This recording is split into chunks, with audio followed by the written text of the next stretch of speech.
మాకు ఇండ్లు లేవు, కిరాయిలు ఉండేటోళ్ళం. అయితే మాకు కొంతమంది లీడర్లు వచ్చి గవర్నమెంట్ భూమి ఉండాలి, ప్రభుత్వ భూములా మేము గుడిసెలేసుకున్నాం. అదే రీతిగా మేము అట్టి వేసుకోలేదు. ఇక్కడ కలెక్టర్ ఆఫీస్కి వచ్చినాం, ఆర్డీఓ ఆఫీస్కి పోయినాం. సరే అని మాకు వాగ్దానం చేసిర్రు, ప్రతి ఒక్క ఎమ్మెల్యే కన్సల్ మాకు వాగ్దానం చేసిర్రు గుడిసెలు వస్తాయని. సరే అని ఇప్పటికి 3 నెలలు అవుతుంది, మమ్మల్ని ఎవ్వరు కూడా ఏమనలేదు. రోజు వస్తున్నారు, చూసుకుంటూ పోతున్నారు.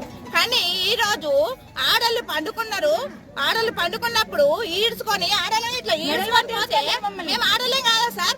సరే నీకు పద్ధతి అయితే మొగలు రావద్దు ఆడల మీదకి, ఆడ పోలీసులు రావాలి. అదే ప్రకారంగా దొంగ లెక్క రావద్దు పోలీసులు అంటే మధ్యాహ్నం రావాలి. పోలీసులు రక్షక పట్టులే కానీ నాశనం చేస్తున్నట్టు కాదు కదా సార్.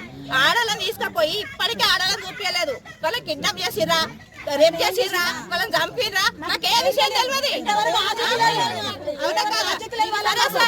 మాకు తిందామంటే ఇప్పుడు తిండికి లేదు, మా బట్టలు ఇష్టమయ్యారు, మా